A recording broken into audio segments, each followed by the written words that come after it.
selama ini kita dijajah oleh kopi-kopi yang kemasan, kopi-kopi yang saset. Yang kata jenengan levelnya 6 ternyata levelnya itu ya? 6. Jadi karena level kita 1, 2, 3. Iya. Jadi ketika saya mencoba masuk dunia kopi dengan ilmu yang hanya secetek gitu ya, sak jentik, kemudian ternyata ketika didalami itu ilmunya sak jempol, mungkin sak gegem gitu kan. Luar biasa.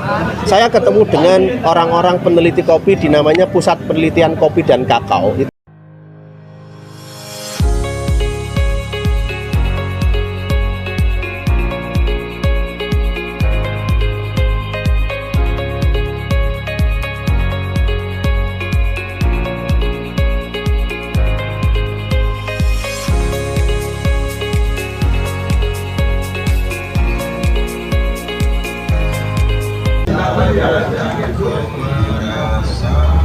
Halo, assalamualaikum warahmatullahi wabarakatuh. Salam senja, salam traveling.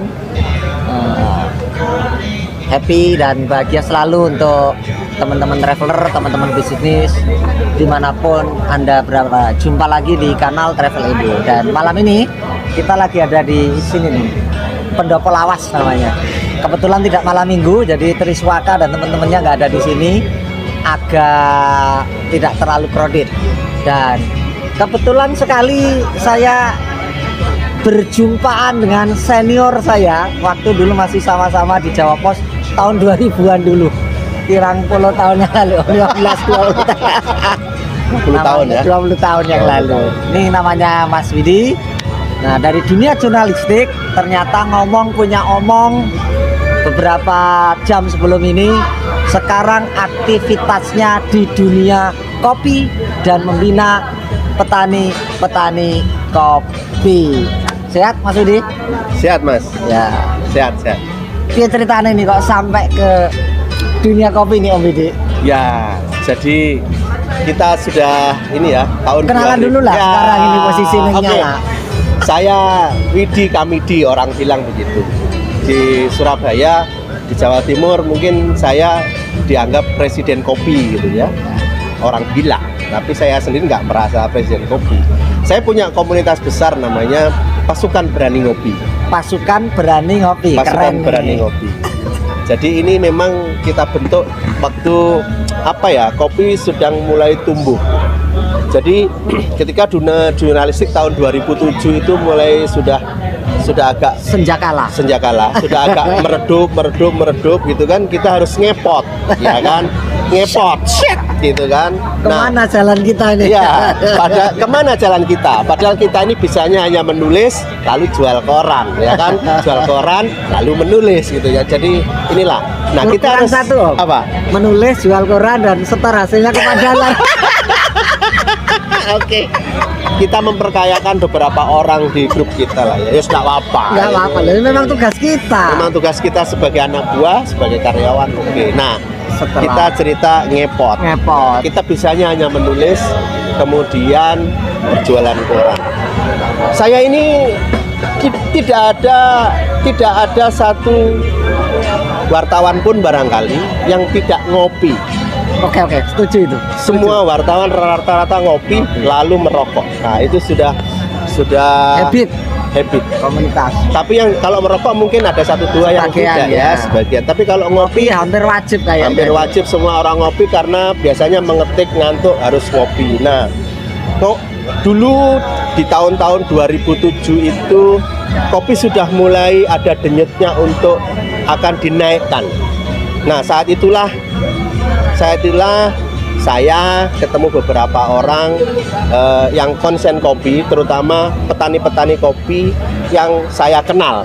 Saya kenal melalui persentuhan dengan pemberdayaan dari kedinasan pemerintah, kemudian ya kenal juga dengan yang independen. Jadi kelompok sempalan-sempalan yang tidak cocok dengan KUD-nya, tidak cocok dengan kelompok taninya, buat sempalan anak-anak muda itu. Nah, inilah yang kita buat menjadi satu komunitas. Nah, kemudian terbentuklah ya 2007, 2009, 2010 terbentuklah yang namanya Pasukan Berani Ngopi. Jadi di Surabaya itu ya? Di Surabaya. Tapi sebenarnya itu lingkupnya Jawa Timur. Lingkupnya Jawa Timur. Jadi Pasukan Berani Ngopi itu awalnya adalah uji coba kita bahwa kita ini perlu ngopi yang berbeda. Selama ini kita dijajah oleh kopi-kopi yang kemasan, kopi-kopi yang saset. Yang kata jenengan levelnya 6 ternyata itu. Levelnya 6. Karena Jadi level kita 1 2 3. Iya. Jadi ketika saya mencoba masuk dunia kopi dengan ilmu yang hanya secetek gitu ya, sak jentik, kemudian ternyata ketika di dalam itu ilmunya sak jempol, mungkin sak gegem gitu kan. Luar biasa. Saya ketemu dengan orang-orang peneliti kopi di namanya Pusat Penelitian Kopi dan Kakao, itu ada di Jember. Kali Biru apa ya? Jember bukan, ke arah Papuma. Kali Papuma. Biru itu salah satu kebun saja. Salah satu kebun. Kalau Kali Biru itu salah satu kebun robusta di Jember. Namanya kopi itu ada robusta, ada arabica. Nah, yang Kali Biru itu robusta. Nah, saya ketemu dengan orang-orang pusat penelitian kopi, itu orang-orang hebat yang sudah jadi peneliti kopi itu sudah sejak lama. Dan pusat penelitian kopi ini sejak zaman Belanda. Dan itu di tengah kebun kopi. Kalau kita masuk, kita nggak bisa keluar. Lah, kita ini kalau nge-grab ke sana jemput nggak ada yang mau. Oh iya. Jadi harus bawa mobil sendiri atau dari sana diantar keluar. Nah, ternyata itu orang-orang hebat yang selama ini tidak terpublish. Dan ketika 2007, 2008, 2009, 2010 itu ternyata betul-betul kopi itu benar-benar sudah step-step naik daun. Kita tahunya kalau ngopi baik, ngopi bagus itu datang ke Starbucks. Branding ya, sorry ya, Starbucks. Kalau kita mau ngopi yang berbeda dengan kopi saset, kita di Starbucks. Kalau tidak di Starbucks, kita di Excelso. Nah, ilmu-ilmu kopi itu mereka yang kuasai. Itu. Nah, brand yang paling terkenal menguasai ilmu kopi itu ya Kapal Api lah kalau di Indonesia. Kalau di branding dunia ya Starbucks. Nah, ketika dunia digital makin luar biasa, ilmu kopi itu tiba-tiba pecah gitu ya, kepecah kemana-mana, melebar kemana-mana. Dan saya termasuk yang menangkap ilmu itu menjadi sesuatu. Wah, ini menarik ini. Ternyata kopi itu berbeda. Kopi itu mirip-mirip dengan teh, ilmunya banyak, diskusinya banyak, dan macam-macamnya banyak. Yang membungkus ekonominya juga besarnya luar biasa. Makanya Kapal Api itu kaya sekali, dan barangkali mungkin orang terkaya di Indonesia itu Kapal Api. Orang tidak tahu bahwa Kapal Api itu perusahaannya dipecah-pecah. Coba kalau digabungkan jadi satu, itu mungkin cukainya atau pajaknya bisa mengalahkan Gudang Garam barangkali, Jarum Putus barangkali. Ya ini karena pinternya kopi luar biasa. Nah, ternyata ilmu kopi banyak. Saya termasuk yang nampani ketika kopi itu begitu ilmunya itu tersebar berserak di mana-mana. Saya mungkin termasuk di Jawa Timur, mungkin saya termasuk awal kali ya yang menyadari bahwa paling senior tadi. Di level pasukan tadi kan senior. Betul, paling senior. Saya akhirnya dengan ilmu yang banyak itu saya tularkan ke yang lain bahwa kopi itu ada begini loh, kopi itu bisa dinikmati tanpa gula loh, dengan teknik tertentu, dengan pasca panen tertentu, dengan cara menyeduh tertentu, itu bisa dinikmati tanpa gula dan keren. Nah, kopi di Indonesia ini sebenarnya, kopi di dunia ini yang paling umum bisa dinikmati itu hanya 4. Sebenarnya ada 60. Yang bisa dinikmati hanya 4, ada Robusta, Arabica, Liberica, Excelsa. Nah, yang Arabica ini yang asam. Yang Robusta ini yang kita umum minum ini ya, kopinya yang di saset-saset, yang itu yang tidak ada asam itu namanya Robusta. Yang satu Liberica itu ujungnya runcing-runcing dan banyak ditanam di Riau sana. Yang satunya itu Excelsa. Excelsa kalau di Jawa Timur itu pusatnya ada di Wonosalam, Jombang. Ya, ini kopi yang Excelsa ini kopi yang dari lahir sudah dianggap cacat. Jadi tidak bisa dikompetisikan di dunia kopi karena cacat, rasanya kayak nangka, rasanya kuat, rasanya nggak sip lah. Jadi ini yang relatif jarang dinikmati. Liberica mirip-mirip. Nah, yang bisa dinikmati secara umum ya Robusta dan Arabica. Tapi pasar di Indonesia yang paling dominan adalah yang Robusta. Tapi konon sebelum tak potong dulu ya, konon kopi-kopi terbaik kita itu malah semuanya diambil sama. Betul. Dan kita tinggalnya sisa-sisanya. Ceritanya jadi sejak aslinya. Jadi sebenarnya kalau ngomong kopi itu sebenarnya ngomong apa istilahnya ya? Kartel. Jadi ngomong kopi itu sebenarnya zaman londo-londo dulu ya. Zaman itu kalau ngomong kopi itu ngomong kartel. Jadi kita sudah sejak lama itu sebenarnya kita ini dibujuki ya. Kopi harus ekspor biar kopi. Nah, kopi enak itu dari Indonesia. Padahal ya yang bagus-bagus dibawa ke sana, yang jelek-jelek, yang kelas 5, jadi yang sortiran, yang pecah-pecah, yang meniran, yang hitam-hitam itu yang dikonsumsi kita. Yang Kelas 5, kelas 6. kelas 5, kelas Kita 6. yang minum. Kita yang minum. 1 2 3 4. Lari keluar. Lari keluar. Ya, lari ke Amerika. Disaseti. Betul. Dimasukkan lagi ke sini. Nah, Dibeli lebih mahal. jadi yang baik-baik, yang kelas 1, kelas 2, kelas 3 sampai kelas 4 itu disortir dulu di sana. Nah, kemudian yang jelek, yang pecah, yang bengkok, yang benjo, yang ini itu dikembalikan diimpor diekspor ke Indonesia dan itu yang kita tambani sebagai yang itu yang diedarkan.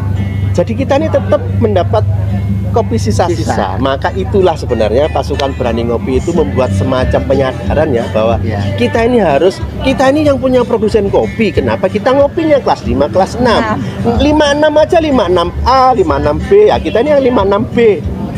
Itu yang kopi hitam, kopi ya itu.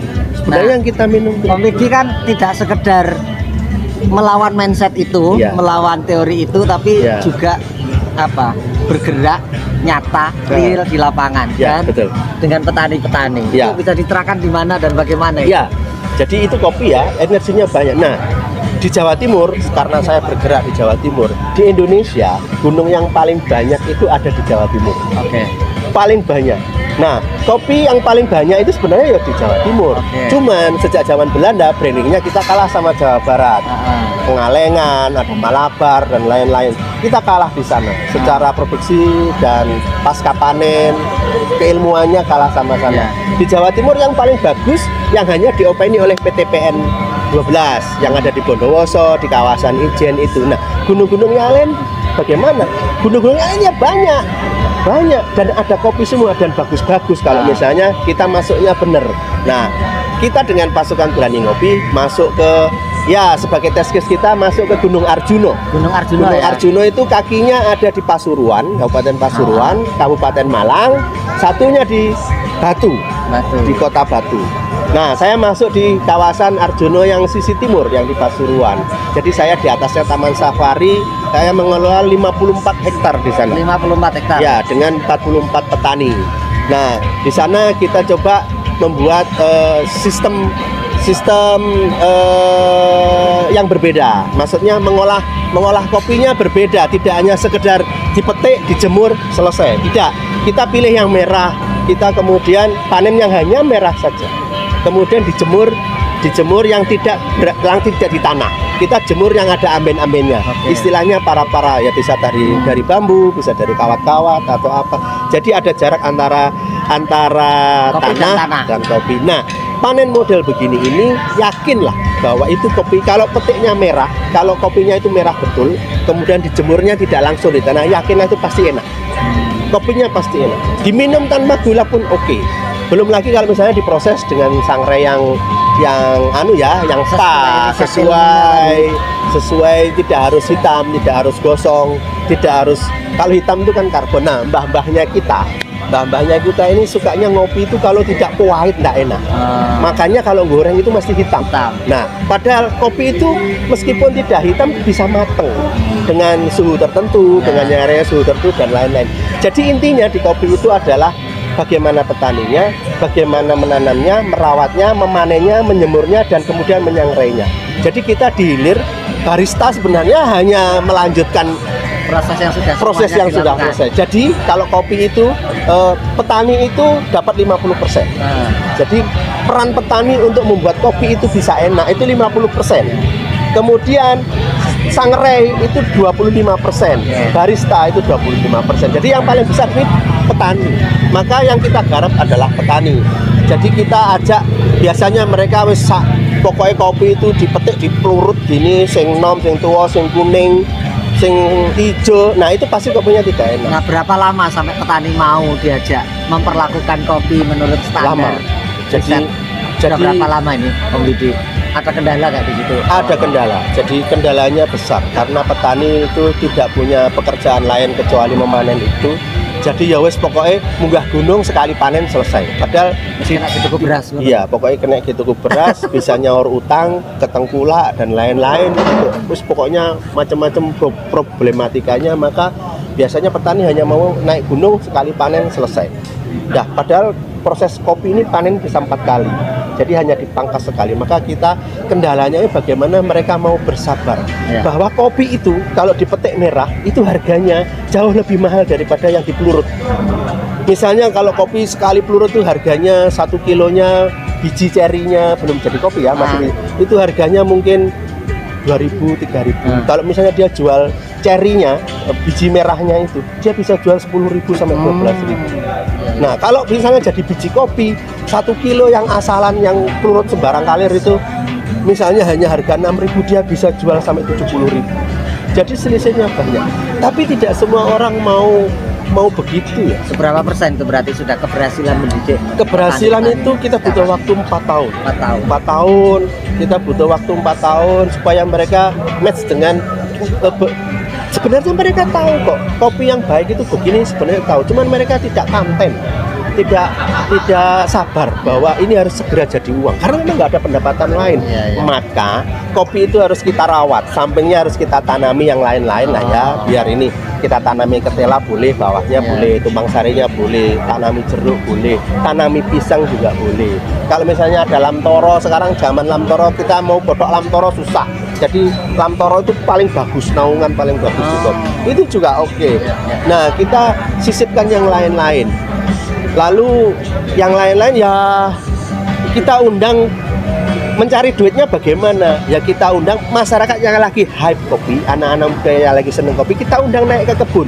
Ayo kita ajari nandur kopi, ayo kita ajari mangkas bahan kopi yang biar produksinya lebih bagus. Kita ajari petik itu kalau merah, kita ajari macam-macam misal dan lain-lain. Nah itu cari duitnya ada di situ. Sebenarnya jalan cari duitnya. Cuman memang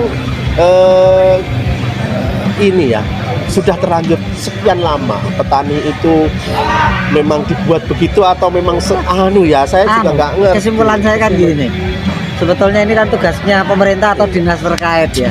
Ini layak dapat masuk ke candy sebetulnya ini.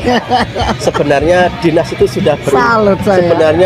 sudah sebenarnya juga sudah berupaya sih ya, berupaya memintarkan petani, tapi mungkin yang kurang maksimal kayaknya. Yang digarap tuh tipis-tipis, pinggir-pinggirnya. Juga, iya. Tadi kendalanya banyak. SDM-nya sedikit, yang digarap tipis-tipis. Sementara orang yang misalnya susah digarap, ya dijual, dijuarno sakarepmu dhewe modar karepmu, panen karepmu. Tapi yang mau diajak kerjasama, diajak tanda tangannya oke, ya dipakai terus.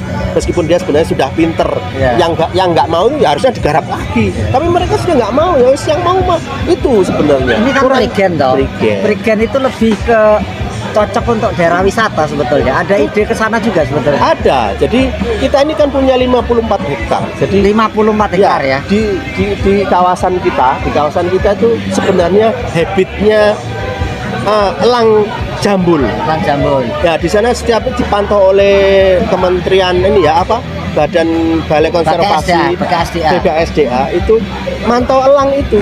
Maka di sana ada yang namanya putuk elang. Jadi bukit-bukit kita ini salah satunya ada yang namanya putuk elang. Itu ada sarangnya elang begitu. Dan memang ada di situ. Nah, itu sebenarnya menarik untuk lihat elang yang dikonservasi itu. Kemudian ada camping ground di situ. Kita ajak bertanam mungkin. Camping ground sudah ada juga ya? Kita sudah coba. Jadi kalau ada teman-teman luar kota pengen yang daerah itu bisa. Jangan salah loh ya. Kita ini kan sebenarnya Arjuna itu daerah kering. Tapi kita sudah mempipanisasi kita dari puncak Arjuna itu kita mungkin butuh kalau jalan ke sana butuh 3 hari. Kita sudah nurunkan pipa loh dari sana sampai kebun ini. Jadi kita air nggak masalah. Sudah sering ada yang camping di sana? Sudah, tapi berarti campingnya di depan di perkebunan kopi di atas itu ya. Gitu ya. Jadi kita siapkan kita siapkan area khusus supaya tidak mengganggu kopi. Mungkin gitu ya. Bener. Atas tapi nanti view-nya kan perkebunan kopi asik. Sebenarnya kita juga mencoba. Itu komunitas sekarang sering pengen yang kayak gitu. Kalau misalnya ini teman-teman Jogja yang pengen kontak kemudian ngecamp di sana. Sebut aja nomor telepon atau nomor kontak. Nomor telepon saya aja. Nanti saya teruskan ke kelompok-kelompok tani. Jadi karena mereka kalau HP-nya mereka masih jadul-jadul karena orang desa, orang gunung. Kontak saya 0812 1072 2424. Saya Widi Kamidi. Ulang lagi 0812 1072 2424. Nah, nama kelompok tani ini namanya Sumber Makmur Abadi. Sumber Makmur. Ya, namanya kelompok tani Sumber Makmur Abadi. Jadi teman-teman yang suka petualangan, adventure, pecinta alam, pengen nginep 1 hari 2 malam 3 malam dengan view kebun kopi yang 54 hektar itu dengan trekking yang masih asli dengan latar belakang Gunung Arjuna, itu nanti bisa kontak-kontakan dengan apa fasilitas. Ya, dengan sebenarnya ada beberapa tempat sih di saya ini punya koneksi dengan kebun namanya kebun Kawisari. Ini ada 800 hektar. Ini di Blitar. Ini kebun yang masih asli dalam Belanda punya. Jadi kita ini dengan terkoneksi ya. Ada kebun namanya ini kebun yang sejak zaman Belanda terawat baik. Nah, ini ada mesin-mesin Belanda juga yang terawat baik. Ada mesin mason namanya yang bisa berputar 18 ton pengeringan setiap beberapa jam. 18 ton itu masih asli. Kemudian ada kawan kita petani di daerah Taji namanya Lereng Bromo. Itu keren ini. Jadi teman-teman ini yang kita coba gerakkan dengan kopi yang lagi begini asik loh. Nanam kopi itu jangan ditinggalkan. Jangan hanya ngopeni rumputnya, tapi ngopeni kopi. Memang panenan kopi setahun sekali. Tapi kalau misalnya dirawat bener ya oke. Ini Om Widi, itu kan di perkebunan kopi di Prigen itu. Mereka yang ngecamp ke situ bisa ikut latih salah jadi barista aja. Oh, bisa ya. Jadi teman-teman yang bisa misalnya ada energi untuk belajar menyeduh kopi, home brewer misalnya, barista misalnya. Kalau home brewer itu menyeduh kopinya nggak pakai susu, ini namanya brewers. Kalau barista itu cenderung nge-mix kopi dengan susu dan lain-lainnya. Bisa aja nanti kita konekkan dengan ini. Terakhir ini. Katanya ke perkebunan beberapa titik jalan kan agak menanjak, agak berkelok, agak sulit ya. Ada pesan-pesan nggak yang teman-teman kalau mau berombongan ke sana kontak jenengan apa yang sebenarnya dari awal atau itu sudah tidak masalah karena dibantu oleh teman-teman juga. Jadi kita ini ada masalah di infrastruktur jalan. Jadi di kilometer 3 km menjelang 1450 mdpl ini jalannya berkelok dan kita setiap minggu kerja bakti menata batu supaya bisa dilewati mobil. Taktisnya kita bisa naik motor sih ya. Motor trail bisa. Jadi, naik motor. Mobil ditaruh di desa yang rendah, di desa parkiran yang bukan. Ini maksudnya. Taktisnya kita bisa naik motor. Motor apa saja bisa. Motor Supra aja bisa naik. Oh gitu. Tapi kalau mau naik mobil bisa pakai jeep. Dari Jogja misalnya pakai jeep. Pakai jeep bisa. Kita bisa naik jeep sama teman-teman yang komunitas jeep itu bisa langsung tuh sampai atas. Tapi cuman begini, kalau di Arjuna itu jeep itu isinya maksimal 4, sopir 1, penumpangnya 3. Nah, cuman kalau di Arjuna itu minta maaf ya, ada situasi yang agak gimana gitu ya. Jadi sopirnya harus orang sana. Oh gitu. Ya, artinya kan ada solusi. Iya, jadi sopirnya harus orang sana. Kalau tidak orang sana itu biasanya apa ya? Arjuna itu banyak kaget dengan tanjakan dan kelokannya. Medan yang kelok. Kemudian di sana itu kan ada arca-arca peninggalan yang harus Singosari.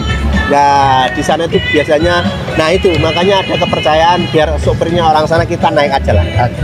Meskipun bisa nyetir ya. Oke teman-teman, itu perbincangan kita di kanal Travel Ebo dengan Om Widi yang sekarang sedang menggarap lahan 54 hektar di Prigen dekat Gunung Arjuna. Teman-teman yang mau camping, belajar kopi, budidaya kopi, ngolah kopi, barista kopi, atau mengetahui seluk-beluk kehidupan masyarakat sana, tadi kontaknya sudah. Dan moga-moga ini ada manfaatnya untuk teman-teman.